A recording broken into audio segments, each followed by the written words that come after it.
It takes its name from the Roman god of war, a distant, rusty orb in the night sky, a source of rampant speculation for centuries. Could it be home to a rival civilization? Is there really a face on its surface?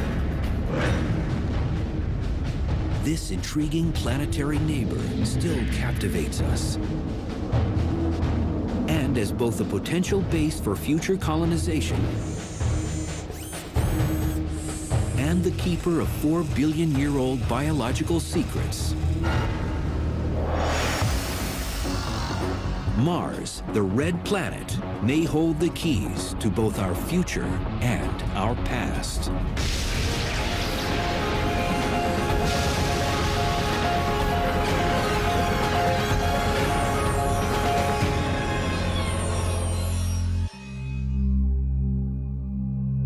If human beings ever inhabit another world in our solar system, this is the most likely candidate. The red planet, Mars. To a visitor from Earth, a tour of Mars might be very reminiscent of places back home.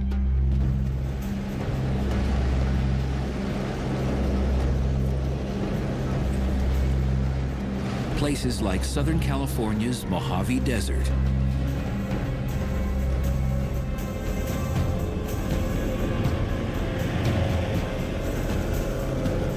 geo and astrobiologist Ken Nielsen finds this desert area so much like Mars, he comes here to try to better understand conditions on the red planet. You travel around here in the dune buggy and you see features that look just like the dune features on Mars. If you go further and look in the background and see all of these red hills full of iron oxides that we see on Mars,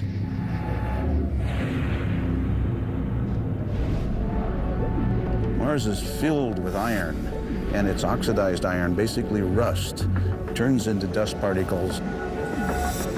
And in addition to the beautiful dunes, you have this red atmosphere, sometimes red all over the surface of the planet. Huge dust storms. They don't call it the red planet for nothing. But while much of the Martian terrain is similar to Earth, some geological features dwarf any of their kind on our home planet. A mountain named Olympus Mons, Latin for Mount Olympus, is the tallest known peak in the solar system. It's a now dormant volcano that rises 15 miles above the Martian surface. If you draw a picture of Olympus Mons and put it next to Mount Everest and the big island of Hawaii, even taken all the way down to the base of the ocean, they look like molehills compared with Olympus Mons on Mars. That mountain is so large, you could be on its slopes and you would not know that you're on the slope of a volcano because the base is so huge before you get to its summit. Yet, as awe-inspiring as the Martian surface appears, it is a brutal, inhospitable zone for human beings. 6 green board, 5, 4, 3, 2, 1, engine start, and liftoff of the Delta II rocket carrying the Spirit from Earth to planet Mars.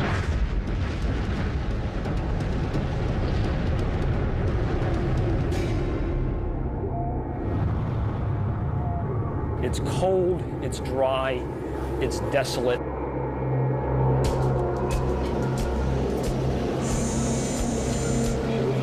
There are dust storms that can darken the skies for weeks or even months at a time.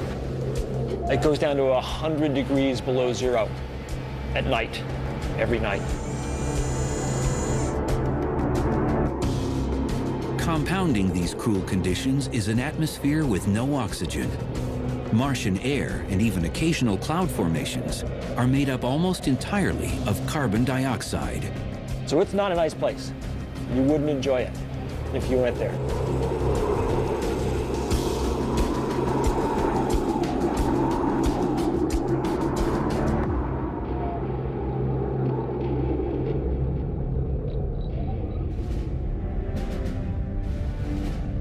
Mars is small relative to the Earth, only about half the size of our planet. And its distance from us is never less than 34 million miles.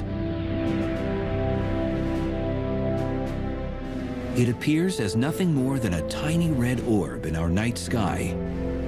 Even so, Mars has captivated humankind for centuries.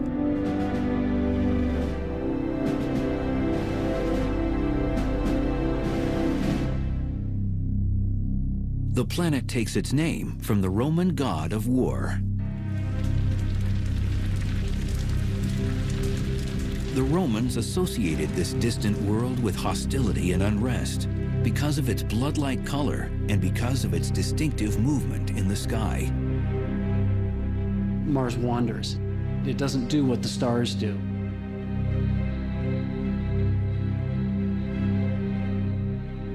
The red planet occasionally appears to be moving backward across the sky, a behavior that confounded observers for centuries.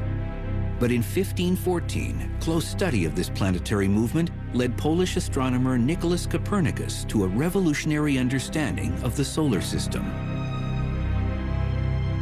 For much of recorded history, people thought that Earth was at the center of the universe. So along comes Copernicus, and he says, no, maybe the Earth isn't at the center of the universe. Maybe the explanation for all this is that things are going around the sun. And if all the planets are going around the sun, then we can explain why, as Earth passes Mars in the orbit, Mars begins to wander in our sky. It looks like it's going this way, and then it starts to go this way. By the time of Copernicus's observations, Mars and the Earth had been passing each other in their respective orbits for some 4.5 billion years. Time enough for the two planets to have evolved into very different worlds. One warm, wet, and oxygen-rich. The other cold, dry, and oxygen-depleted. Yet it's now believed that the differences weren't always so stark. Scientists today think that Mars was once warm enough for large amounts of liquid water to flow across its surface. When we look at Mars today in our best satellite images, they tell us the same message we heard with the first missions to Mars, and that is that there's no liquid water on the planet today. But there's virtually incontrovertible evidence that there was water there in the past. Everybody knows that when water flows through any sort of dirt, there are characteristic structures that are a function of that water running through. And when we look at the pictures of Mars, the satellite images, we see very similar structures leading us to the absolute conclusion that Mars was once far warmer and wetter than it is now. Mars, of course, is a harsh desert today. So what could have happened? What cosmic processes could have brought about such a dramatic transformation of the fourth planet from the sun?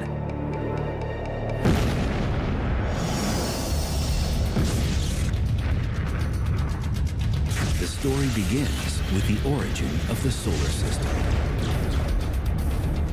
Somewhere in the range of 4.5 billion years ago, our solar system sprang from a supernova, a stellar explosion emitting a swirling mass of molecular particles and gases. This swirling mass, or nebula, began to cool, and as it did, it condensed and separated into rings of particles. These particles began to accrete, or gradually clump together to form planets. The accretion process creates heat, and heavier particles sink to the center of the accumulating mass. So Mars eventually formed a molten iron core. This churning molten core generated a powerful magnetic field. The field projected outward, surrounding Mars like a protective shield, blocking harmful emissions from the sun.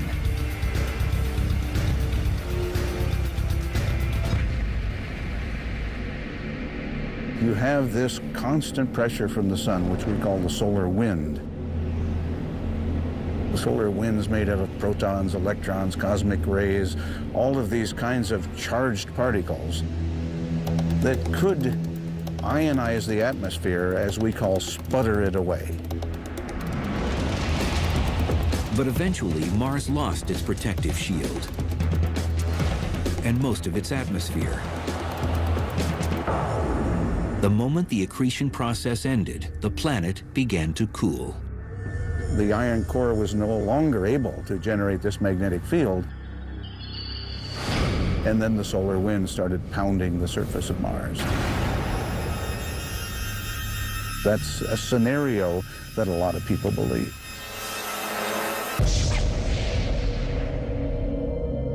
The loss of atmosphere stripped the Martian surface of warmth and pressure. And since water needs both warmth and pressure to remain in liquid form, water is no longer stable on the Martian surface.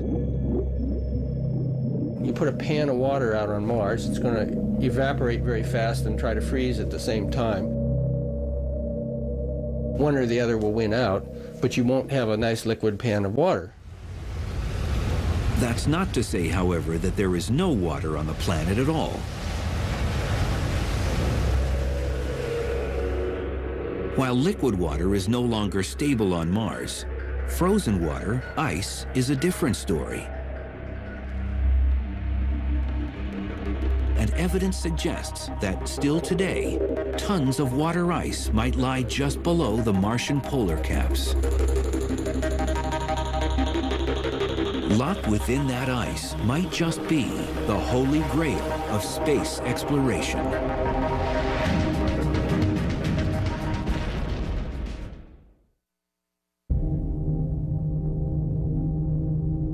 They are visible through simple telescopes on Earth.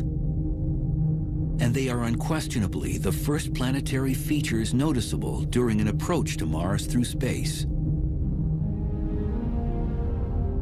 The Martian polar caps, mysterious snowy white ice swirls sheathing the top and bottom of the red planet. It's actually what we call dry ice, frozen carbon dioxide. The atmosphere is very thin and it's nearly all carbon dioxide. So when it gets very cold, what condenses out is carbon dioxide snow, carbon dioxide ice. But while the white caps are certainly a colorful planetary feature, it's not the frozen concentrations of CO2 themselves that are of most interest to scientists. It's what's thought to be hidden beneath the polar caps that could have massive significance. Lurking just below the topsoil may be millions of tons of frozen water. Water ice, hidden from view, appears to radiate out hundreds of miles in all directions from the poles. And leading scientists think it could be the residue of once vast oceans. Likely the water is now frozen in a kind of permafrost beneath the surface. But maybe there are pressures and temperatures in various areas of Mars that have liquefied the ice and created perhaps aquifers.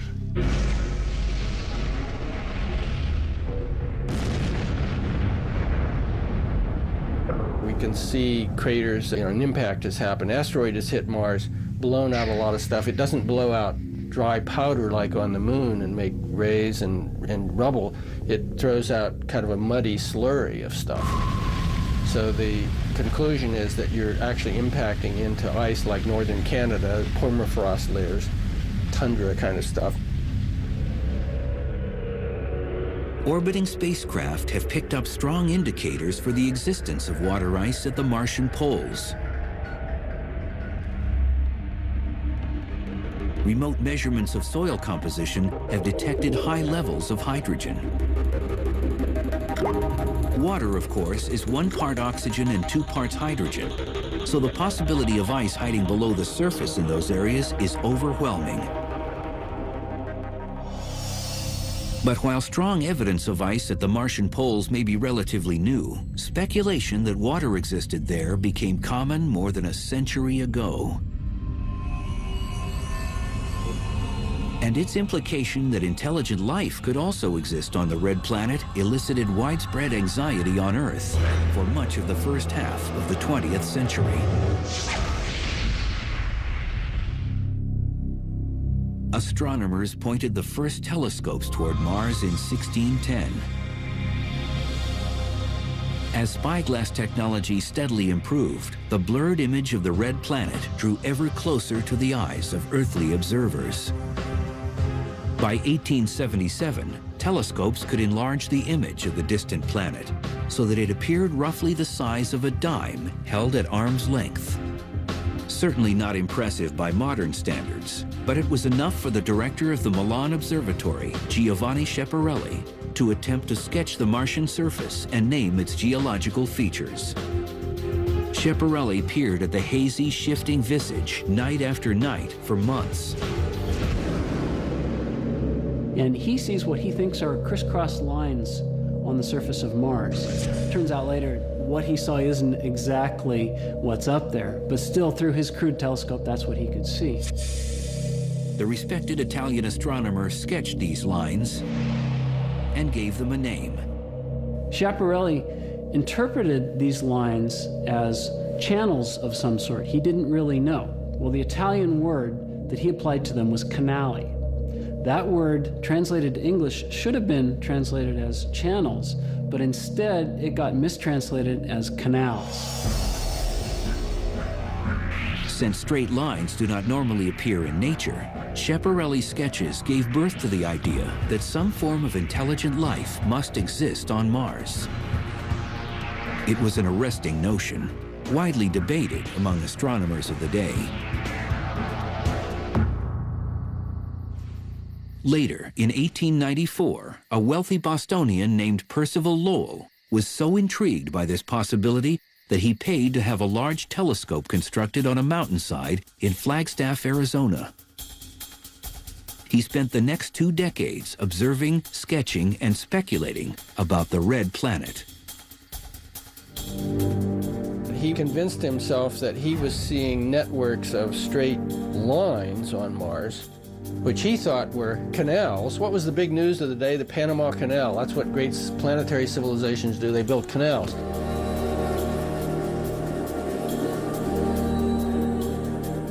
So this was canals to bring the water down from the polar ice caps. Mars was cold and far from the sun and dry, and so he knew that, and so he thought, well, they have to move the water to live on Mars. Well, that idea just electrified everybody, that there was a civilization on Mars.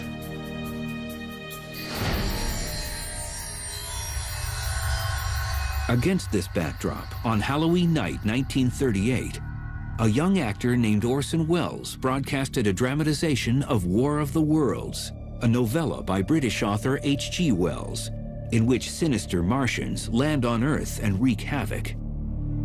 We now return you to Carl Phillips at Grover's Mill. Ladies and gentlemen, here I am. Wait a minute, something's happening. There's a jet of flame springing from the mirror and it leaps right at the advancing men. Lord, they're turning into flames.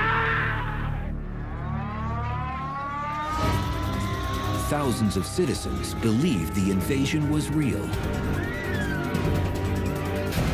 We're deeply shocked and deeply regretful. The misunderstanding was short-lived, but even so, the broadcast only served to fuel public speculation about potential intelligent life on Mars.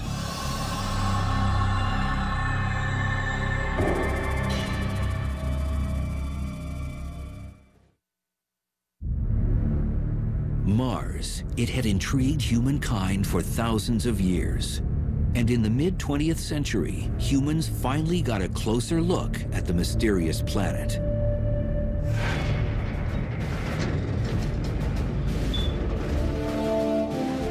In 1964, the National Aeronautics and Space Administration, NASA, launched a small exploration spacecraft toward the red planet.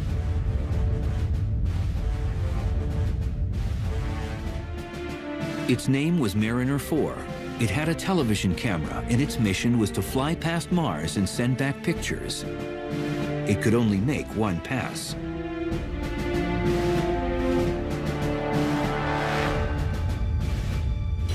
Scientists were filled with anxious excitement at the prospect of what they might see. Is it going to see cities? Is it going to see canals? Is it going to see forests? Well, what it saw was craters. It sent back pictures which just were very fuzzy and showed craters like on the moon. It was a huge letdown. The Mariner 4 images revealed a dry, cratered, desert-like, and seemingly dead planet. Sort of like the moon with a little air to blow the dust around. But the enthusiasm for exploring Mars was only tempered. And 6 years later, in 1971, NASA sent another spacecraft to the red planet, Mariner 9. But this time, rather than just making a single pass by Mars, Mariner 9 was engineered to orbit the planet for weeks and do a complete mapping. The effort paid off.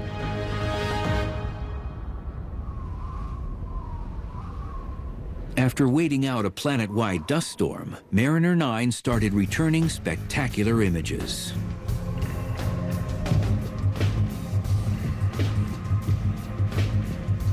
It discovered the Tharsis Bulge, the sort of potbelly of the planet near the equator. The bulge is a result of concentrated and massive volcanic activity. The dominant feature of the Tharsis Bulge is the monster volcano, Olympus Mons. Olympus Mons is about the size of Missouri. If you put it in the middle of the U.S., it would dominate that picture. If it had a major eruption, a volcano of that size would probably fill up one state on every side of Missouri, so my hometown in Iowa would be under lava. Interestingly, it's composed of, we think, 3 separate volcanoes, or at least it's erupted in 3 different ways. If you fly over the top, you see 3 separate calderas. So it isn't just 3 times larger. This is a monster geological event.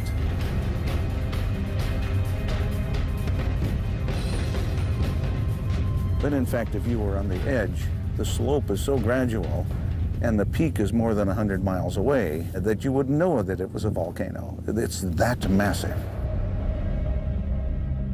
And Olympus Mons is not alone.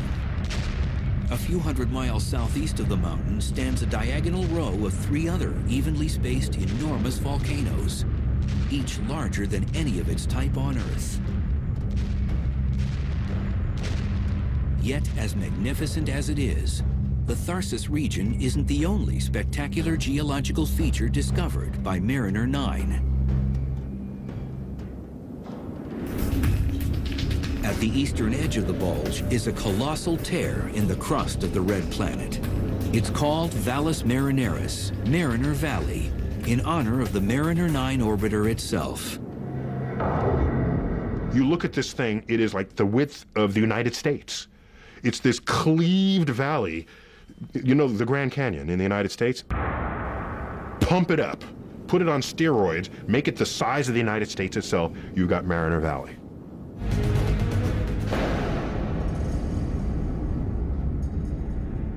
The geological mechanism that caused this immense rupture in the Martian surface is yet a mystery. Scientists can only speculate. One mechanism which I like is that there's a place called the Tharsis Bulge not far away, in which so much lava and other things have accumulated that it's felt it could put a giant torque on the surface of Mars and pull this apart like a zipper.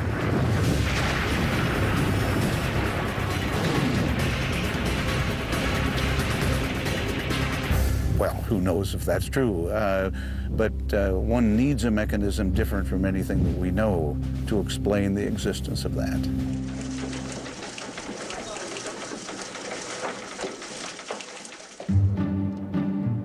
With the stunning success of Mariner 9, the next logical step for NASA was to land a spacecraft on the actual surface of Mars.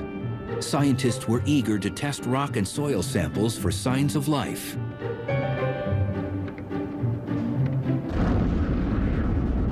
In 1976, the Viking mission reached the planet to do just that. It had both an orbiter and a landing component, equipped with robotic test instruments.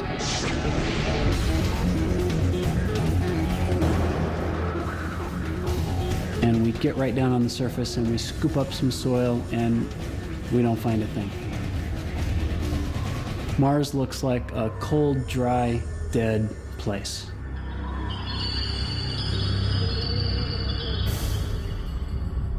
But while the Viking lander toiled away on the ground, failing to make headlines, high above the Martian surface, the Viking orbiter managed to capture a mystifying image. While flying over a region of Mars called Cydonia, the orbiter snapped an image of a land formation under cross-lighting. Startlingly, the formation resembled a human face. As a joke, NASA scientists showed the photo to the press, remarking about the face they'd found on Mars. Under more even lighting conditions, of course, the Martian terrain feature does not look like a face at all, just a jumble of hills. But in certain circles, the story of the face on Mars and its NASA cover-up persisted for several years.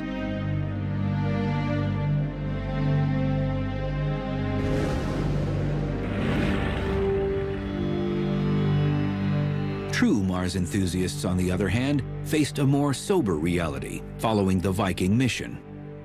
With no definitive evidence of biology resulting from the Viking experiments, interest in returning to the red planet quieted for several years.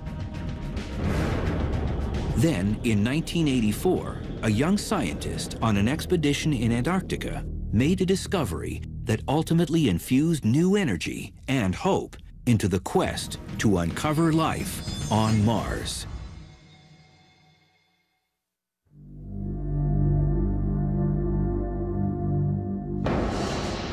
In December 1984, NASA geologists on a meteorite gathering expedition in Antarctica found an odd specimen.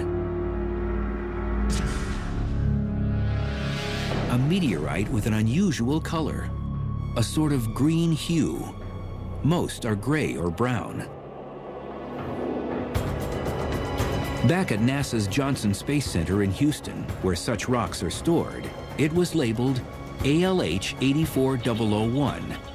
Despite its odd color, the scientists assumed that it was a piece of an asteroid.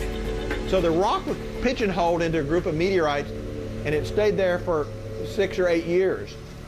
Misclassified.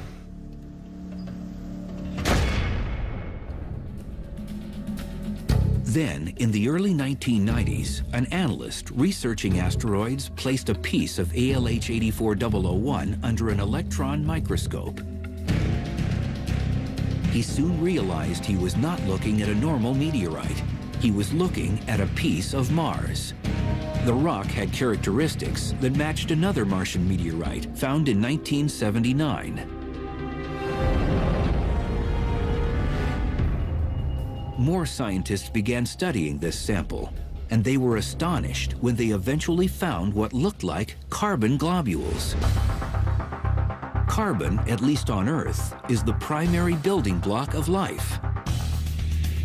Senior scientist David McKay headed up the research group. My imagination was ignited by the carbonates. And I said, hey, these carbonates are really strange looking. How do they form? Let's look at those.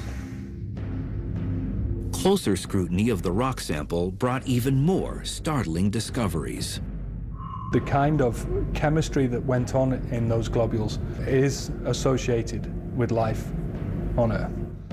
At least one scanning electron microscope image revealed a structure that looked suspiciously organic, almost like a worm. Could it be a trace of primitive Martian biology?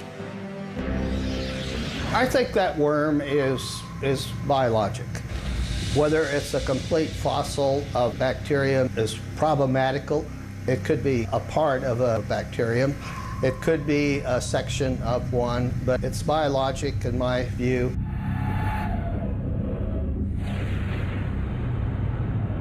I'd like to welcome everybody here today. It's an unbelievable day. It's very, very exciting for me.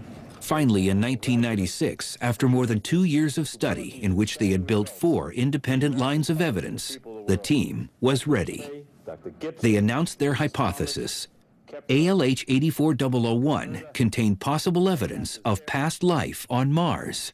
We conclude that this is evidence for early life on Mars. NASA held a major press conference, but not everyone was convinced. Labs across the globe requested samples of the rock to conduct their own analyses. In the end, after months of, at times, acrimonious debate, the consensus was that there was no consensus. Papers were published in support of the claim, but many more were published debunking the idea. If I could have the first slide, please. The features that you see may be any number of things. For example, they could... Many researchers are convinced that the formations in the rock that appear to be signs of Martian life were actually caused by mineral activity. The majority of people would say that there is no relic biogenic activity in this meteorite from Mars. Dave's initial hypothesis was incorrect. I would say at this point that that's too simple a hypothesis to take. I don't think the work has been completed to a satisfactory endpoint to say either way. Work on the meteorite is continuing. But even if researchers never confirm that the rock contains signs of Martian life, the ALH 84001 episode has already completely reinvigorated interest in the quest for life on the red planet.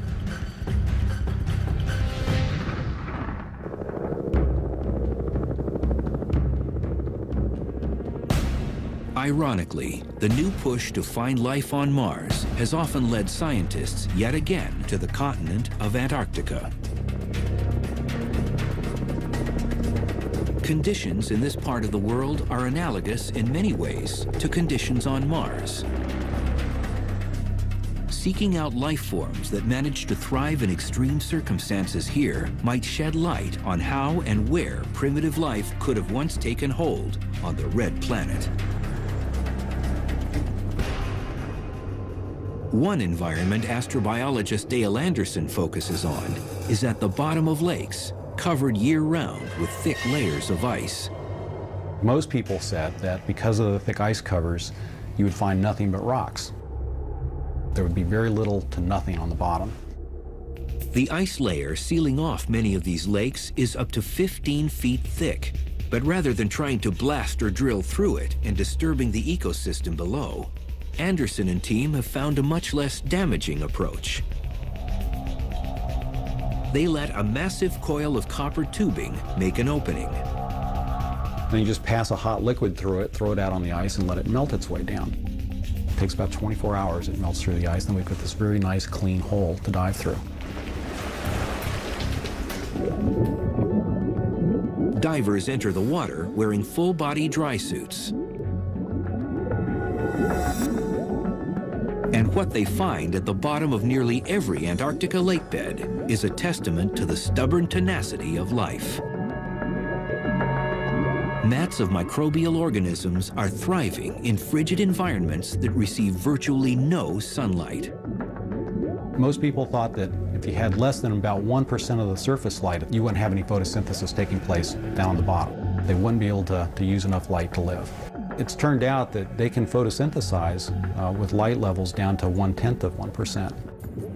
For Anderson and his team, the pristine mats are truly a window to the past. There are no higher organisms, no fish, no insects, no animals creeping through it. So these microbial communities have the opportunity to grow by themselves without interference from other animals or plants. And that gives them the opportunity to grow in very special ways.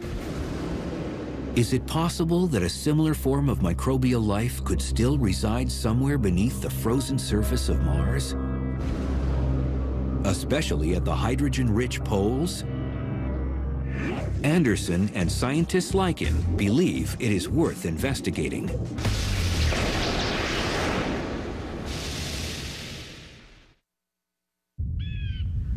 T-minus 10, 9, 8, 7, 6, 5, 4, 3, 2, engine ignition, and liftoff of the Delta II rocket with the Mars Exploration Rover. In the summer of 2003, NASA's Jet Propulsion Laboratory delivered 2 exploration spacecraft to the surface of Mars.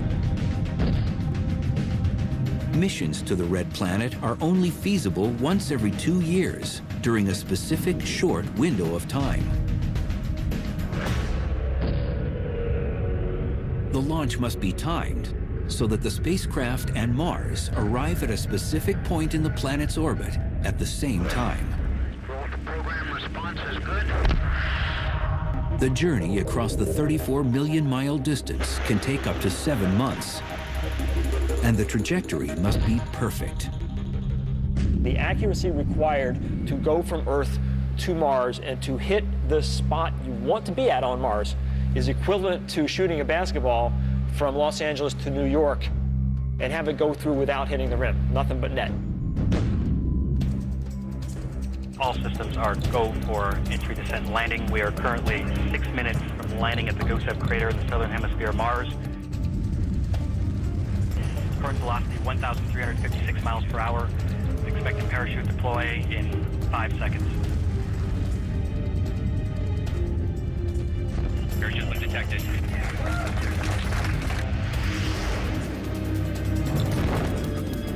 Expected retro rocket ignition on my mark.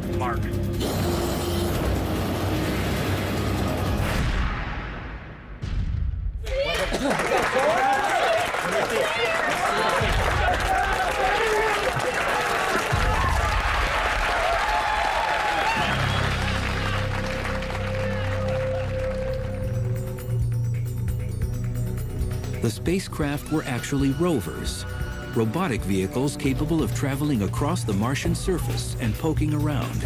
The rovers are robot geologists. Their job is to be our eyes, our feet, our hands on the Martian surface. We experience Mars through them.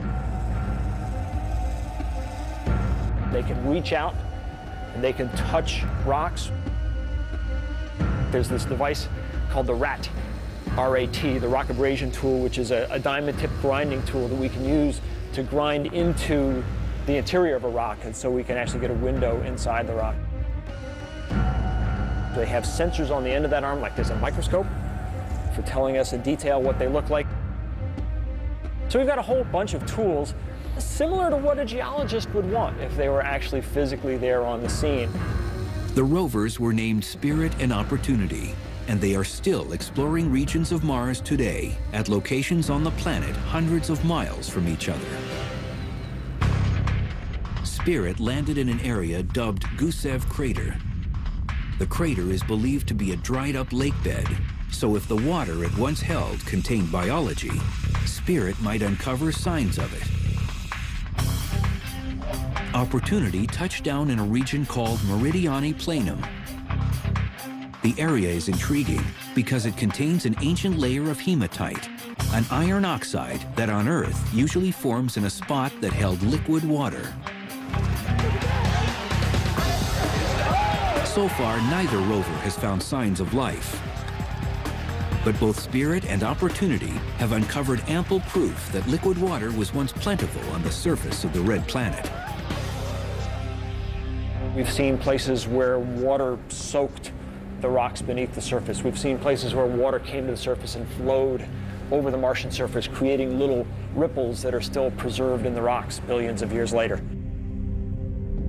But neither rover is close enough to the tundra-like Martian poles to uncover actual frozen H2O. That is the primary goal of a new mission to Mars, launched in the summer of 2007. This mission is dubbed Phoenix, and its plan is to place a stationary lander in the region of the Martian North Pole. The lander has a sturdy robotic arm equipped with a scoop. Phoenix will excavate the polar soil. Dr. Peter Smith of the University of Arizona heads up the project.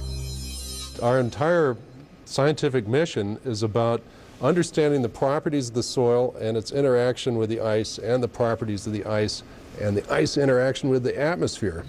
We have only one way to study it, and that's by using our robotic arm as our backhoe, if you like, that's going to dig a little trench and provide samples of both soil and hopefully wet soil, if we can find it, and ice. And we will analyze those samples with instruments on the deck of our spacecraft. The lander will beam signals back from the Martian surface, reporting the results of the remote soil and ice analyses.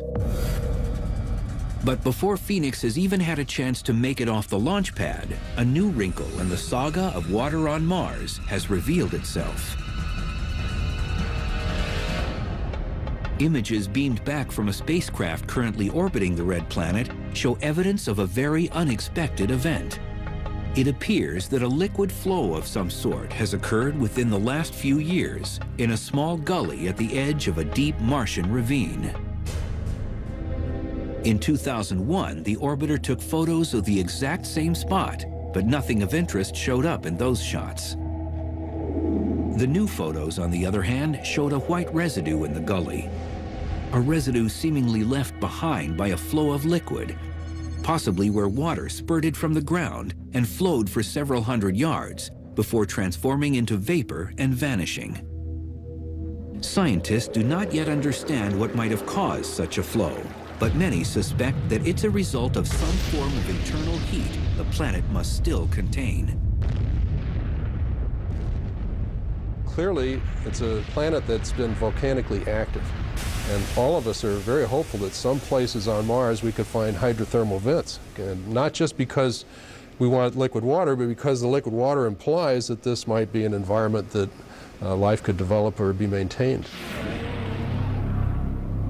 It is, of course, all about the search for life.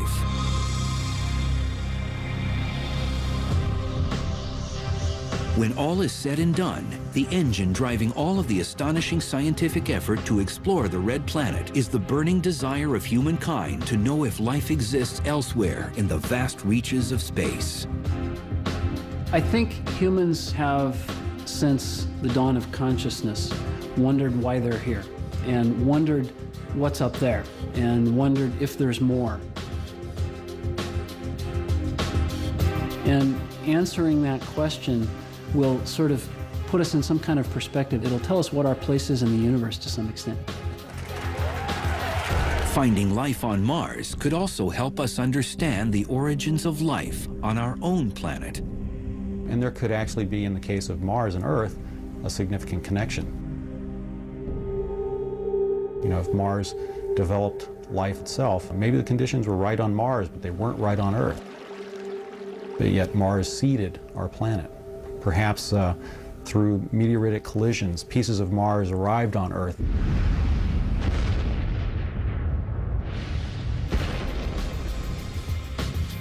With cells of life, and that actually grew here. Maybe we could all be Martians. Or perhaps it was the reverse, you know. Perhaps life originated on this planet and moved to Mars. If we find evidence for life on Mars, and we know there's life on Earth, of course, then there's probably life all over the place. The universe is probably teeming with life. And if it didn't, then it makes us feel, I think, a little bit more special.